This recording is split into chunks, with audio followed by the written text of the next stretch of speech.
জয় হর হর মহাদেবের জয়। তো আজকে রয়েছে শ্রাবণ মাসের প্রথম সোমবার, তো সেই জন্য একটু হর হর মহাদেবের একটু লং ভিডিও আপনাদের সঙ্গে শেয়ার করছি। আর এই ভিডিওটা ছিল অনেক পুরানো। এই ভিডিওটা ছিল নীলের বাতি, মানে চৈত্র মাসের সংক্রান্তির আগের দিন যে নীল ঘরে বাতি হয়, মানে বাতি দেয়। এটাও মানে মহাদেবের কাছে এই বাতিটা দেয়, নীলের উপোস করে যারা। তো সেই ভিডিওটাই আজকে শেয়ার করছি। আর এই ভিডিওটা এতদিন পরে কেন শেয়ার করছি সেটা আমি বলবো। মানে একটা খুব বড় বিপদ হয়ে গেছিলো পয়লা বৈশাখের দিন, সেই জন্য এর আগে আমি বলেছি অনেকবারই। তো সেই জন্য আর এই ভিডিওগুলো না আমি তখন পোস্ট করিনি। আর তারপরে অনেক ভিডিও করা হয়েছে, সেই সব ভিডিও পোস্ট করেছি, সেই জন্য আর এই ভিডিওগুলো সেইভাবেই থেকে গেছে। তো আজকে মনে হলো, আজকে আমাদের ট্রেনিং ছিল, সেন্সাসের ট্রেনিং ছিল। তো ট্রেনিং করে বাড়ি এসে সন্ধ্যাবেলা একটু ছেলে মেয়েকে পড়াতে বসে তখন মনে হচ্ছিল যে এই ভিডিওগুলো তো রয়েছে, আজকে শ্রাবণ মাসের সোমবার বা মহাদেবের বার, তো একটু এই ভিডিওগুলো পোস্ট করা যায়। তো সেদিন ছিল নীলের বাতি। তো আমরা শিব ঠাকুরের যত উপোসগুলো আমরা করা হয়, আমরা ভাই বোন 4 ভাই বোন, আমার মা, মানে আমাদের ফ্যামিলিতে সবাই করে।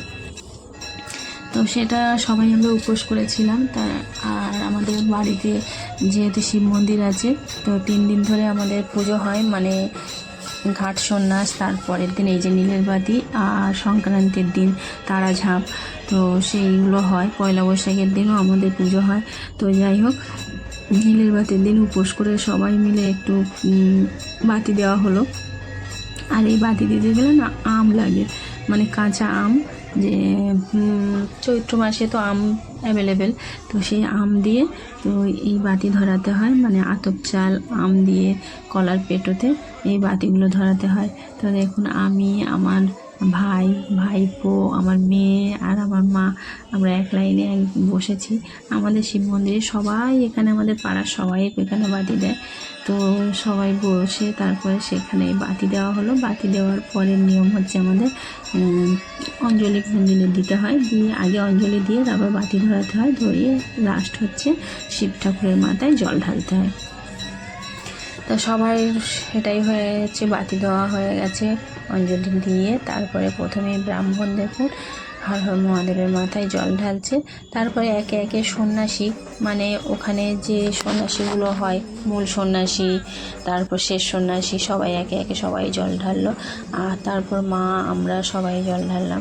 আর মা তো এখানকার নিত্য পূজারী, মানে আমাদের এই শিব মন্দিরের নিত্য পূজারী হচ্ছে আমার মা।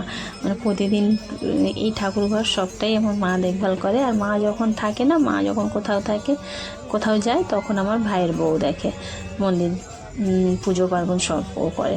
তো যাই হোক, তারপরে হয়ে গেলে দেখুন কুমির পুজো হচ্ছে। এটা হচ্ছে আমাদের কি বলবো, অনেক দিনের ট্র্যাডিশনাল তো রীতি। যাই হোক, কুমির পুজো হলে একটা ছোট কুমির তৈরি করে, একটা বড় কুমির তৈরি করে, সে তার উপরে না খেজুর গাছের খেজুর, তখন কাঁচা কাঁচা খেজুর থাকে, সেই খেজুর পেড়ে ওই কুমিরের বডির উপরে সব দিয়ে দেয়, যেটা কাঁটা, কুমিরের কাঁটা আর কি। তো সেইটাই তৈরি করে। তো তারপরে করার পরে ও কুমির পুজো হওয়ার পরে ভগবতী পুজো হওয়ার পরে তারপরে দেখুন আমার ছেলের কাণ্ড দেখুন।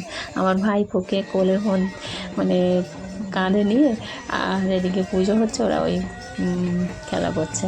আর এটা হচ্ছে বগলি না, সরি, এটা হচ্ছে কপালি, মানে একটা লোহার দণ্ড, তার মাথার দিকে কাপড় জড়িয়ে ঘি দিয়ে বা তেল দিয়ে জ্বালিয়ে, আর এইভাবে সন্ন্যাসীরা সবাই কপালে নিয়ে এটা চারিদিক মন্দিরের চারিদিক ঘোরে, আর ধুনো দিলে ওই আগুনটা জ্বলে ওঠে।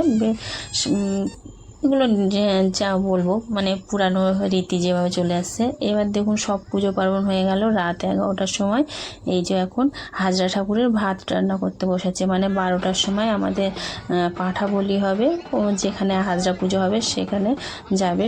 তো সবাই তখন রাত 12টার সময় বাড়ি থেকে ভাত রান্না করে নেয়, আর ওখানে গিয়ে পাঁঠা বলি